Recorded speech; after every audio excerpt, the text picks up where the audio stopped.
پھر آپ نے جو اصل میرا یہ آج لیکچر کا مقصد ہے یا جس پر ہم نے بات کرنی ہے، جو آپ نے اہل حدیث کو کہا کہ انہوں نے تعریف کی ہے یہ خائن ہیں، وہ یہ بات تھی. آپ نے کہا کہ مرے ہوئوں کی غلطیاں بیان کرنا اللہ کی سنت ہے. قرآن میں اللہ نے قصہ آدم و ابلیس بیان کیا. بھئی دیکھیں، آدم و ابلیس کا قصہ، حضرت آدم علیہ السلام کی غلطی اللہ نے بیان کی، لیکن کیا اللہ نے یہ فرمایا، یا پھر مسلمان یہ نظریہ رکھتے ہیں کہ آدم علیہ السلام نے جناب اتنی بڑی غلطی کر کے ساری انسانیت کا بیڑا غرق کر دیا؟ کیا کبھی کیا کسی نے؟ دلیل آپ صحابہ کرام کی غلطیاں بیان کرنے کی آدم علیہ السلام کی غلطی کو قرار دیتے ہیں کہ اس کو قرآن نے بیان کیا ہے، لیکن انداز آپ بالکل جدا کر لیتے ہیں. قرآن کا انداز آپ نے نہیں دیکھا اور مسلمانوں کا عقیدہ نہیں دیکھا آدم علیہ السلام کے بارے میں کیا تھا. کیا کوئی مسلمان کبھی یہ تصور کر سکتا ہے کہ وہ ایسا کہے آدم علیہ السلام نے جناب بیڑا غرق کر دیا، جناب انسانیت کا بیڑا غرق کر دیا، یہ کر دیا وہ کر دیا؟ نہیں نہ کہتے آپ کے ایمان کے منافی ہے نا. تو اس کی مثال دے کے آپ سیدنا معاویہ رضی اللہ تعالیٰ عنہ اور دیگر صحابہ کرام کے بارے میں کہتے ہیں کہ انہوں نے جناب امت نال کم پایا. معاذ اللہ، اس پر ہم تفصیلی بات کر چکے ہیں کہ آپ اس طرح کے مغالطے لوگوں کو نہ دیں. یہ مسکنسیپشن ہے جو خود آپ کے ذہن میں اور آپ لوگوں میں اس کو ٹرانسفر کر رہے ہیں. کیوں آپ ایسا کرتے ہیں؟ جب آپ مثال آدم علیہ السلام کی دیتے ہیں، انبیاء کی دیتے ہیں، تو ادھر آپ جو کام جو ہے وہ رافضیوں والا کرتے ہیں. کیا اہل سنت نے کبھی ایسے کیا ہے کہ صحابہ کرام کے بارے میں ایسے کہا وہ ڈھونگ رچاتے رہے؟ ان کی نیتوں پہ کبھی انہوں نے حملہ کیا ہے؟ کہا ہے کہ وہ تو جناب اقتدار کے لالچی تھے اور لوگوں کے خونوں کے پیاسے ہو گئے جناب اپنی حکومت کے لیے، معاذ اللہ استغفر اللہ. تو غلطیاں ایسے بیان نہیں ہوتی، بالکل ایسے ہی کریں جیسے آدم علیہ السلام کی غلطی اللہ نے بیان کی اور آپ لوگوں کے سامنے بیان کرتے ہیں. ادب بھی ہے، احترام بھی ہے، کوئی دل میں کدورت نہیں، کوئی رنج نہیں ہے. ہاں اس طرح بیان کریں. غلطیاں آپ اچھالتے ہیں، آپ غلطیاں اس طرح بیان نہیں کرتے. اور پھر ہم نے کہا تھا کہ اہل بیت سے بھی غلطیاں ہوئی ہیں. سیدنا علی رضی اللہ تعالیٰ عنہ، سیدنا عباس رضی اللہ تعالیٰ عنہ سے، سیدہ فاطمہ رضی اللہ تعالیٰ عنہ سے، ان سے بھی غلطیاں ہوئی ہیں. اور انہی حدیثوں میں لکھی ہوئی ہیں جن حدیثوں کی کتابوں سے آپ دوسروں کی غلطیاں تلاش کر کے نقل کرتے ہیں اور مسالہ لگا کر اچھالتے ہیں نا. انہی حدیث کی کتابوں میں سیدنا علی رضی اللہ تعالیٰ عنہ کی غلطی بھی لکھی ہوئی ہے کہ آپ نے کبھی اس طرح اسے بیان کیا اور پھر استغفر اللہ یہ کیا کر دیا، وہ کبھی ایسے کہا آپ نے؟ یہ کیا انصاف ہے آپ کا؟ یہ آپ جو ہے نا مغالطہ بازی چھوڑ دیں، آپ لوگوں کو ایسے مغالطے نہ دیں. وہ آپ کی زبانی جس طرح آپ کہا کرتے ہیں کس پبلک کو آپ دھوکہ دے رہے ہیں اور کب تک دے رہے ہیں. ایک حد ہوتی ہے نا کسی شخص کی. کچھ لوگوں کو تو انسان دھوکہ دے دیتا ہے اور کچھ وقت تک دے دیتا ہے. ہمیشہ کے لیے سارے انسانوں کو تو آپ دھوکہ نہیں دے سکتے نا. آپ پبلک کو سمجھ آ رہی ہے اور وہ آپ سے بیزار ہو رہے ہیں، اور انشاءاللہ ہم اس سلسلے کو جاری رکھیں گے.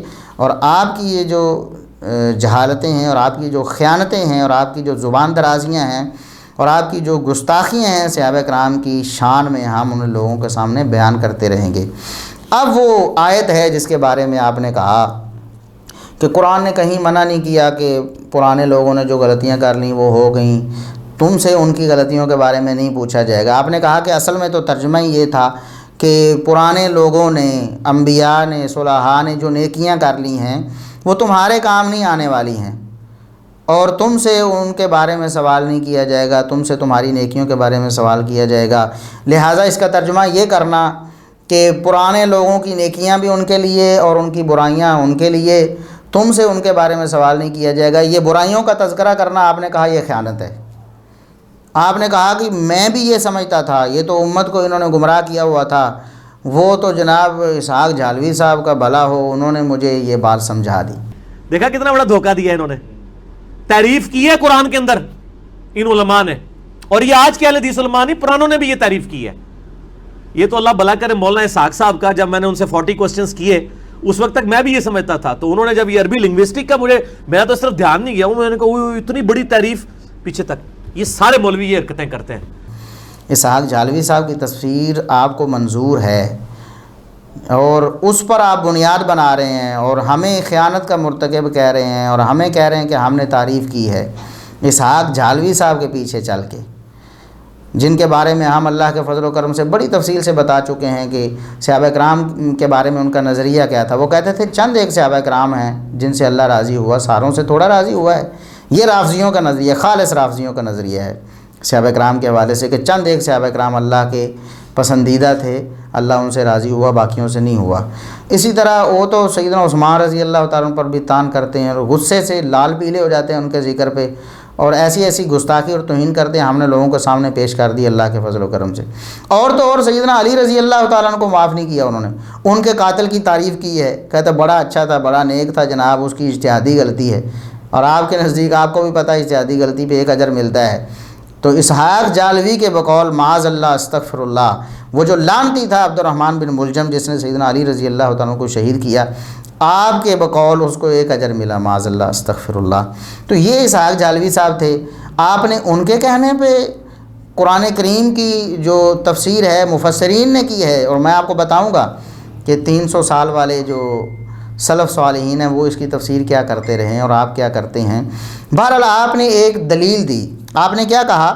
آپ نے کہا کہ لہا ما کسبت ولکم ما کسبتم، قرآن نے کہا کہ ان کے لیے جو انہوں نے عمل کیے، تمہارے لیے جو تم عمل کرتے ہو، لہٰذا یہاں نیکیوں کا تذکرہ ہے، یہاں گناہوں کا تذکرہ نہیں ہے۔ یہاں نیکیوں کے بارے میں بات ہوئی ہے کہ جو گزرے ہوئے لوگوں نے نیکیاں کیں ان کے لیے وہ نیکیاں ہیں، اور جو نیکیاں تم کرو گے تمہارے لیے وہ نیکیاں ہیں۔ یہاں گناہوں کا تذکرہ ہو ہی نہیں سکتا، کیوں؟ دلیل آپ نے یہ دی کہ یہاں لہا کا لفظ استعمال ہوا ہے اور لکم کا لفظ استعمال ہوا ہے۔ اگر یہاں گناہوں کا بھی تذکرہ ہوتا یا گناہوں اور نیکیوں دونوں کا تذکرہ ہوتا تو یہاں الگ الگ ہوتا، لہا نیکیوں کے لیے ہونا چاہیے اور علیہا برائیوں کے لیے ہونا چاہیے۔ یہ لہا ما کسبت ہے، علیہا ما کسبت، ان پر وبال ہو ان کی برائیوں کا، وعلیکم ما کسبتم، اور تم پر وبال ہوگا تمہاری برائیوں کا، تو پھر آپ کی بات صحیح ہوتی۔ یہ نیک اعمال کا ذکر ہے، برے اعمال کا ذکر نہیں ہے۔ یہ آپ نے ایک منطق پیش کی، اور یہ منطق آپ کی اتنی بودی ہے، یہ آپ کی جہالت کی بین دلیل ہے۔ یہ آپ کا قرآن پر اعتراض ہے، اہل حدیث پر نہیں ہے اور مفسرین پر نہیں ہے، یہ آپ کا اہل حدیث پر، اہل سنت پر، مفسرین پر اعتراض نہیں، یہ آپ کا قرآن پر اعتراض ہے۔ ہم آپ کو ابھی بتائیں گے، اس سے پہلے ہم آپ کو بتاتے ہیں کہ بسا اوقات کچھ الفاظ ایسے ہوتے ہیں جو مجازن بھی ایک دوسرے کے معنی میں استعمال ہو جاتے ہیں۔ یہ تو ایک لام کا مسئلہ ہے نا، لام اس معنی میں استعمال ہو سکتا ہے کہ نہیں، اور آپ تو جانتے نہیں، عربی زبان سے آپ بالکل نابلد ہیں۔ جو عربی زبان کو سیکھتے ہیں، جو سمجھتے ہیں، جو پڑھتے ہیں، وہ تو ان کے روزمرہ ان کے سامنے ایسی مثالیں قرآن و حدیث سے آتی رہتی ہیں کہ حروف جو ہیں نا، حروف جارہ عموماً وہ ایک دوسرے کے معنی میں استعمال ہوتے رہتے ہیں۔ لام الہ کے معنی میں استعمال ہوتا رہتا ہے، دیگر بہت ساری مثالیں ہیں، ابھی تفصیل کا وقت نہیں ہے۔ میں آپ کو ایک موٹی سی مثال دیتا ہوں۔ قرآن کریم میں یہ سورہ بقرہ آیت نمبر 25 ہے، وَبَشِّرِ الَّذِينَ آمَنُوا وَعَمِلُوا الصَّالِحَاتِ أَنَّ لَهُمْ جَنَّاتٍ، اے نبی آپ ایمان والوں کو اور نیک عمل کرنے والوں کو بشارت دے دیجیے، خوشخبری دے دیجیے، ان کے لیے جنتیں ہیں، باغات ہیں۔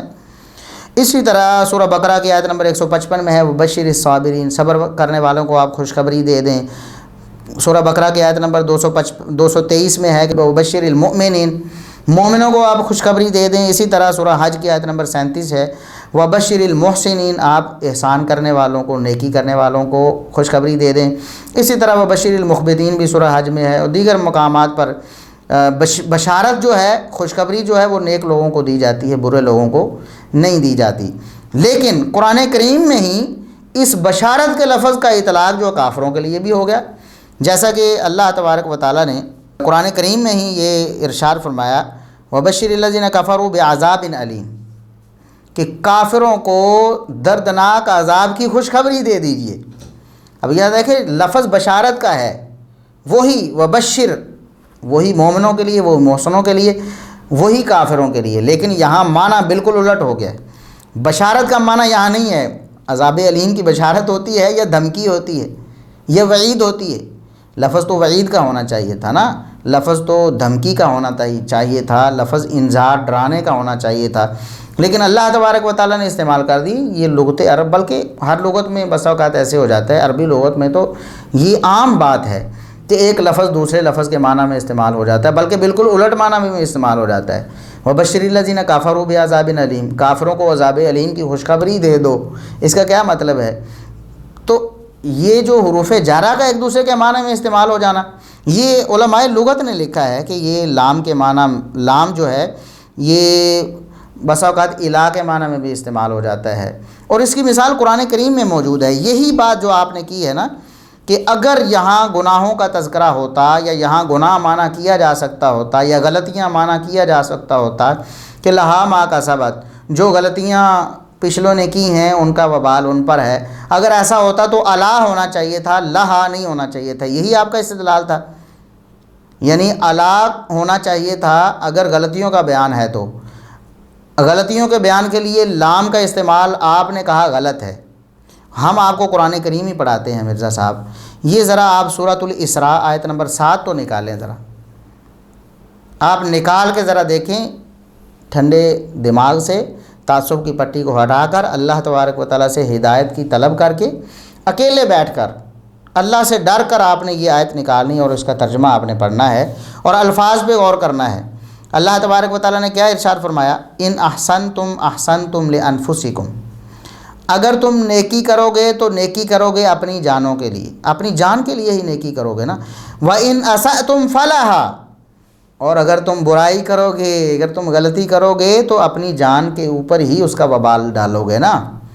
وَإِنْ أَسَأْتُمْ، اساء یسیء کا کیا معنی ہے مرزا صاحب؟ میں آپ کو بتاتا ہوں۔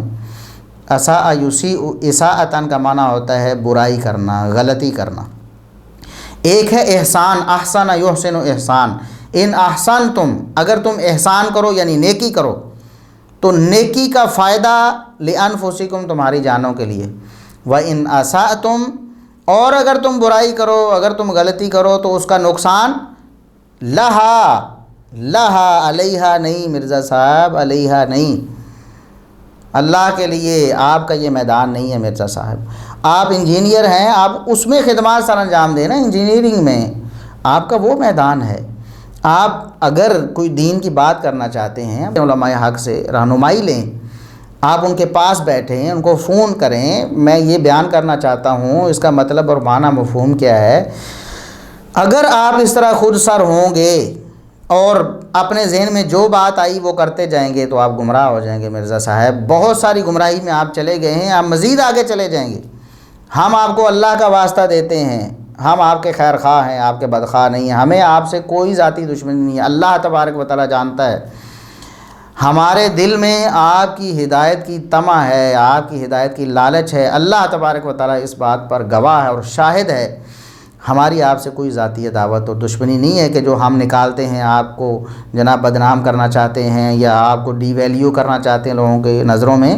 ہم آپ کے خیر خواہ ہیں اور لوگوں کو جو ہے آپ کے بارے میں بتاتے ہیں کہ ان کی بھی خیر خواہی ہے اس میں، وہ کہیں آپ کی گمراہی میں پڑھ کر وہ بھی گمراہ نہ ہو جائیں۔ تو یہ قرآن کریم کی آیت ہے، سورۃ الاسراء کی آیت نمبر 7 ہے، وَإِنْ أَسَأْتُمْ فَلَهَا۔ آپ نے جو قاعدہ کلیہ بیان کیا ہے اس کے مطابق تو معاذ اللہ نے غلط کہا، استغفر اللہ، اور اگر اللہ نے صحیح کہا اور یقیناً اللہ نے صحیح کہا ہے تو پھر آپ کا قاعدہ کلیہ غلط ہے کہ اگر گناہوں کا یا غلطیوں کا ذکر ہوتا تو علیہا ہونا چاہیے تھا، لہا نہیں ہونا چاہیے تھا۔ اور یہ تو ہو گئی بات ایک اصولی بات، اور میں آپ کو بتاؤں کہ اس آیت جو آپ کہتے ہیں نا کہ اس کا کانٹیکسٹ جو تھا وہ بھی اس کی نفی کرتا ہے، پیچھے تو انبیاء کا ذکر ہے، اور انبیاء نے کون سی غلطیاں کرنی تھیں؟ انبیاء نے تو نیکیاں کرنی تھیں، اور یہود جو ہیں وہ انبیاء کی طرف اپنی نسبت کرتے تھے، تو اللہ نے فرمایا کہ انبیاء کی نیکیاں تو ان کے لیے ہی ہیں، تو تم اپنی نیکیاں کرو۔ دراصل اس کا جو کانٹیکسٹ آپ پیچھے رکوع سے پڑھیں، وَمَنْ يَرْغَبُ عَنْ مِلَّةِ إِبْرَاهِيمَ إِلَّا مَنْ سَفِهَ نَفْسَهُ، کہ دین ابراہیمی سے کون اعراض کر سکتا ہے؟ تو کوئی بیوقوف ہی اعراض کر سکتا ہے نا۔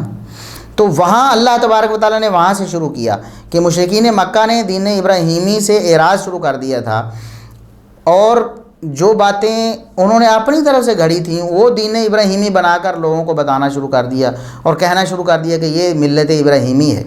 یاد رکھیں کہ مشرکین مکہ بھی ملت ابراہیمی پر ہونے کے دعوے دار تھے، ان کی جو خرافات تھی ظاہر ہے وہ اسے ابراہیم علیہ السلام کی سنت کہتے تھے یا ابراہیم علیہ السلام کی تعلیمات کہتے تھے، تب ہی تو ملت ابراہیمی پر ہونے کے دعوے دار تھے نا۔ تو اللہ نے بتایا کہ یہ اپنا کفر اور اپنا شرک جو ہے اسے ابراہیم علیہ السلام کی طرف منسوب کرتے ہیں۔ تو اس بات کو اللہ تبارک و تعالیٰ نے آگے چلایا اور اس کی تردید بھی کی کہ دیکھیں ابراہیم علیہ السلام نے اور یعقوب علیہ السلام نے تو توحید کی دعوت دی اپنے بیٹوں کو، تو تم شرک پر اصرار کر رہے ہو اور کہہ رہے ہو کہ ہم پھر بھی ملت ابراہیمی پر ہیں۔ تو ملت ابراہیمی کو غلط کوٹ کر رہے تھے، وہ ملت ابراہیمی کی طرف غلط باتیں منسوب کر رہے تھے اور ملت ابراہیمی میں غلط باتیں ڈالنے کی کوشش کر رہے تھے۔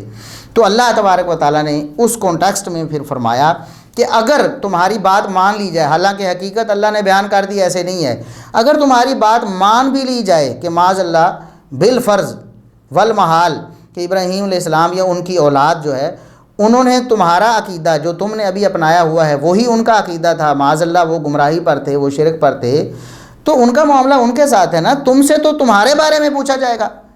تمہارے پاس حق آ چکا ہے محمد رسول اللہ صلی اللہ علیہ وسلم کی وساطت سے، قرآن تمہارے پاس آ چکا ہے، محمد رسول اللہ صلی اللہ علیہ وسلم بطور نمونہ آ چکے ہیں، آپ اللہ کے نبی ہیں، تو آپ کو تو حق قبول کرنا چاہیے نا۔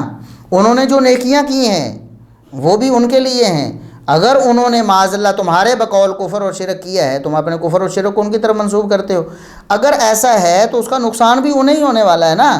تم سے نہیں پوچھا جائے گا کہ ابراہیم اور اس کی اولاد کیا کرتے رہے، اگر معاذ اللہ تمہارے بقول وہ شرک کرتے بھی رہے تم سے یہ نہیں پوچھا جائے گا، تم سے تو یہ پوچھا جائے گا کہ تم نے کیا کیا ہے۔ یہ اصل میں اس کا کانٹیکسٹ تھا۔ اور امام ابو جعفر طبری رحمۃ اللہ علیہ، ان کے نام سے کون واقف نہیں ہے، یہ 224 ہجری میں پیدا ہوئے ہیں اور 310 ہجری میں فوت ہوئے ہیں۔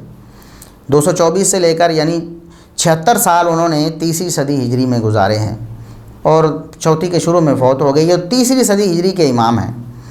آپ جو کہتے تھے نا کہ ہم 300 سالوں کے مسلمانوں کا فہم لیتے ہیں، 300 سال پہلے 300 سال کے مسلمان جو قرآن و سنت کا فہم پیش کریں ہم اس پر عمل کرتے ہیں، یہ آپ نے لکھا بھی اور آپ نے بولا بھی۔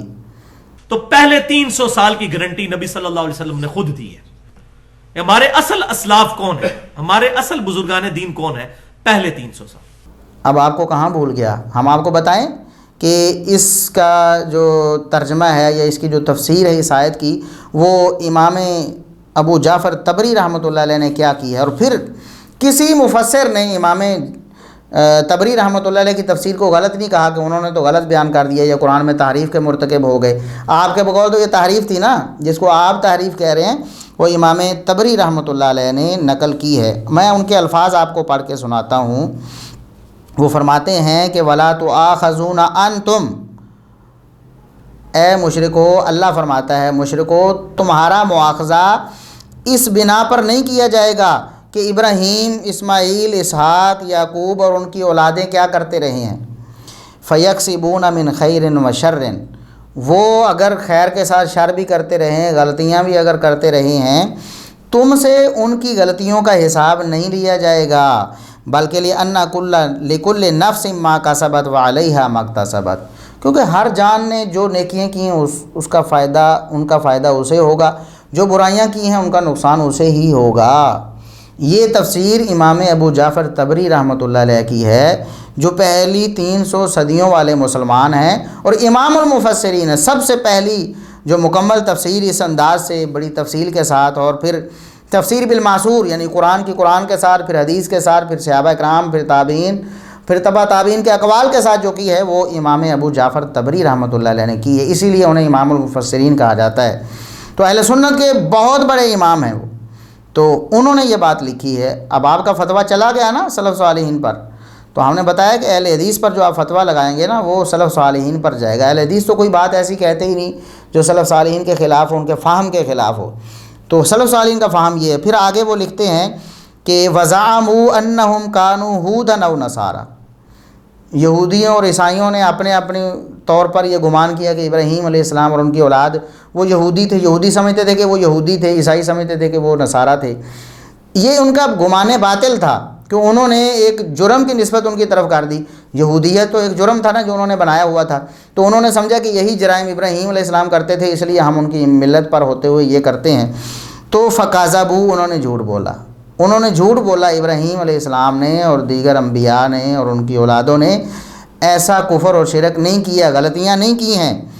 ان ابراہیم و اسماعیل و اسحاق و یعقوب و الاسباط امۃ قد خلت، یہ تو انبیاء اور ان کی اولادیں جو ہیں یہ تو ایک امت تھی جو گزر چکی ہے. فصارت الی ربیہا وخلت باعمالہا واعمالہا، یہ سارے کے سارے اللہ کے پاس چلے گئے ہیں، ان کے اعمال بھی اللہ کے پاس چلے گئے ہیں. لہا عند اللہ ما کسبت من خیر فی ایام حیاتہا، انہوں نے جو اپنی زندگی میں نیکی کے اعمال کیے وہ ان کی جانوں کے لیے فائدہ ثابت ہوں گے. وعلیہا مکتسبت من شر، اور اگر تمہارے بقول انہوں نے معاذ اللہ کفر و شرک کیا ہے بالفرض، اللہ تبارک و تعالیٰ فرماتا ہے، تو اس کا وبال بھی ان پر ہی ہوگا نا. تم کیوں ان کو بہانہ بنا کر آج ان کی طرف پہلے غلط بات منسوب کرتے ہو، پھر اسی غلط بات کو بہانہ بنا کر اس پر عمل کر کے کہتے ہو کہ ہم ابراہیمی ہیں؟ اگر انہوں نے معاذ اللہ کو غلطی کی ہے تمہارے بقول، انہوں نے تو کفر شرک کیا ہے، تو اس کا وبال بھی ان پر ہوگا. لا ينفعها غیر صالح اعمالها، ان نفسوں کو یعنی انبیاء کو اور ان کی اولادوں کو ان کے نیک اعمال کے علاوہ کوئی چیز فائدہ نہیں دے گی. ولا يضرها الا سیئها، اور انہیں نقصان بھی اگر دے گی تو ان کی اپنی غلطی دے گی، تمہاری غلطی یا کسی اور کی غلطی انہیں نقصان نہیں دے گی. اور تم سے سوال نہیں کیا جائے گا کہ وہ صحیح کرتے رہے یا غلط کرتے رہے، تم سے سوال تمہارے اعمال کے بارے میں کیا جائے گا. تو یہ امام طبری رحمۃ اللہ علیہ ہیں جو اہل سنت کے بڑے امام ہیں، اور پہلے 300 سالوں کے امام اور مفسر ہیں. اور پہلے 300 سالوں کے فہم کا تو ان لوگوں کے فہم کا تو آپ بھی اقرار کیا کرتے تھے نا، اگرچہ آپ بالکل اب متذبذب ہو گئے ہیں، اب آپ انکار حدیث کی طرف بھی قدم بڑھا رہے ہیں اور سلف صالحین کے انکار کی طرف بھی قدم بڑھا رہے ہیں، ان کی گستاخیاں بھی کر رہے ہیں. کبھی ایسے ایسے الفاظ کہتے ہیں ہماری تو زبان ہی اجازت نہیں دیتی کہ ہم انہیں لوگوں کے سامنے کہیں، اور ہم آپ کی ویڈیو ہی لگا دیتے ہیں، لوگ اسے سن لیتے ہیں کہ آپ سلف صالحین کے بارے میں کیا کہتے ہیں. تو پھر ہم کہیں گے کہ ایسے سلف کے ختنے چیک کرنے چاہیے کہ وہ مسلمان بھی ہے کہ نہیں. تو میں تو پھر وہ ایک مہذب الفاظ استعمال کرتا ہوں کہ ایسے سلف کے پھر خطرے چیک کرنے چاہیے. تو پھر ہم سلف سے پہلے اس کا لائسنس چیک کریں گے کہ وہ مسلمان بھی ہے کہ نہیں، بغیر نام لیے خطرے چیک کریں گے اس کے. اتنی گندی زبان آپ استعمال کرتے ہیں، پھر بھی آپ کہتے ہیں جی ہم جو ہیں بڑے نرم بات کرتے ہیں، ہم فتویٰ نہیں لگاتے، ہم یہ نہیں کرتے وہ نہیں کرتے. اب لوگوں کو آپ کی حقیقت معلوم ہو ہی گئی ہے نا مرزا صاحب. تو یہ وہ 300 سال والے جو مسلمان ان کا فہم یہ ہے. بعد والوں نے بھی اس کی تردید نہیں کی، اسے خیانت نہیں کہا، اور اسے یہ نہیں کہا کہ انہوں نے مطلب تحریف کر دی قرآن کریم میں. یہ امام طبری رحمۃ اللہ علیہ نے ذکر کی یہ تفسیر، اور پھر مسلمان اس کو آگے منتقل کرتے رہے. تو جو علماء اس کا یہ ترجمہ کرتے ہیں وہ بالکل ٹھیک کرتے ہیں، کانٹیکسٹ بھی یہی بتاتا ہے، سیاق و سباق بھی یہی بتاتا ہے. اور پھر جو قاعدہ کلیہ آپ نے بیان کیا کہ یہاں لہا کی بجائے علیہا ہونا چاہیے تھا، اگر یہاں غلطیوں کا بیان ہوتا تو پھر علیہا ہونا چاہیے تھا، لہا ہونا غلط ہے. تو یہ آپ کی جہالت ہے مرزا صاحب. آپ کو عربی زبان پڑھنی چاہیے، کسی مدرسے میں داخل ہو جائیں، اس کے بغیر تو عربی زبان آنے سے رہی. تو جب تک عربی زبان نہیں آپ کو آئے گی تو آپ اس طرح ٹھوکریں کھاتے رہیں گے. آپ یا تو پھر علماء سے رہنمائی حاصل کریں، علماء حق کے پاس آئیں، اور جو بھی بات آپ نے کرنی ہو ان سے مشورہ کر لیا کریں، پھر آپ بچ جائیں گے. اور اگر آپ کہیں کہ میں خود سر ہو جاؤں، علماء کو میں علماء کرائم کہوں، ان پر جھوٹے الزام لگاؤں، ان کی میں بدخوئیاں کروں، ان کو لوگوں کے سامنے ڈی ویلیو کرنے کی کوشش کروں، اور پھر میں صحیح بیان بھی کرتا رہوں اور عربی زبان سے بھی جاہل رہوں، عربی زبان پڑھ نہ سکوں، صحابہ تابعین اور ائمہ دین کیا کہتے ہیں کسی مسئلے کے بارے میں، قرآن کی تفسیر کے بارے میں، کسی فقہی مسئلے کے بارے میں، وہ میں پڑھ بھی نہ سکوں اور کسی سند پر حکم بھی نہ لگا سکوں، رجال کا علم بھی میرے پاس نہ ہو، پھر بھی میں حق ہی بیان کرتا رہوں. ممکن نہیں ہے مرزا صاحب، ممکن نہیں ہے. اسی طرح کی آپ پھر جہالتیں لوگوں کے سامنے کریں گے اور لوگوں کو پھیلائیں گے. قرآن کریم میں سورہ اسراء کی آیت نمبر 7 کے حوالے سے میں نے بیان کیا، وَإِنْ أَسَأْتُمْ فَلَهَا، قرآن نے بھی غلطی کے لیے لام کا لفظ استعمال کیا ہے. وَإِنْ أَسَأْتُمْ، اگر تم غلطی کرو گے تو فَلَهَا، اس کا جرم تمہاری نفسوں پر ہی ہوگا، اس کا نقصان اور وبال تمہاری نفسوں پر ہی ہوگا. اس کو الہ کے معنی میں کریں تب ٹھیک ہے، فَإِلَيْهَا، اس کا نقصان تمہاری جانوں کی طرف ہی منتقل ہونا ہے. علیہا کریں اس کی تفسیر تو تب بھی ٹھیک ہے کہ اس کا وبال تمہاری جانوں پر ہے. لیکن لام ہی آیا ہے، غلطی کے لیے بھی لام استعمال ہوا ہے الا کی بجائے. تو اللہ تبارک و تعالیٰ نے دیکھیں ایک عبرت قرآن کریم میں آپ کے لیے رکھ دی تھی. ویسے تو عربی زبان سے ہم آپ کو حوالہ دیتے اور شاید لوگوں کو اتنی اچھی طرح سمجھ نہ آتی، قرآن کریم سے حوالہ مل گیا. اب تو آپ کو غور کرنا چاہیے اور اعلان اس سے رجوع کرنا چاہیے اگر آپ انصاف پسند اور حق پسند ہیں. اور اگر آپ حق گو ہیں تو. اور یہ بھی ہمارا ایک سوال ہے آپ کی جناب میں. اگلی جو آپ کی علمی و تحقیقی مجلس ہوگی آپ پر لازم ہے کہ آپ اس سوال کا جواب دیں. آپ اپنی تحریف مانیں، آپ اپنی خیانت مانیں، اور آپ کا جو جھوٹا الزام اہل حدیث پر اور امام المفسرین امام طبری رحمۃ اللہ علیہ پر اور پھر قرآن کریم پر ایک جہالت پر مبنی اعتراض ہے کہ اگر ایسے ہو تو ایسے ہونا چاہیے تھا، تو قرآن کریم سے ہی وہ غلط ثابت ہو گیا ہے. تو اللہ تبارک و تعالیٰ آپ کو ہدایت دے. اللہ تبارک و تعالیٰ آپ کو راہ حق کی طرف آنے کی توفیق عطا فرمائے.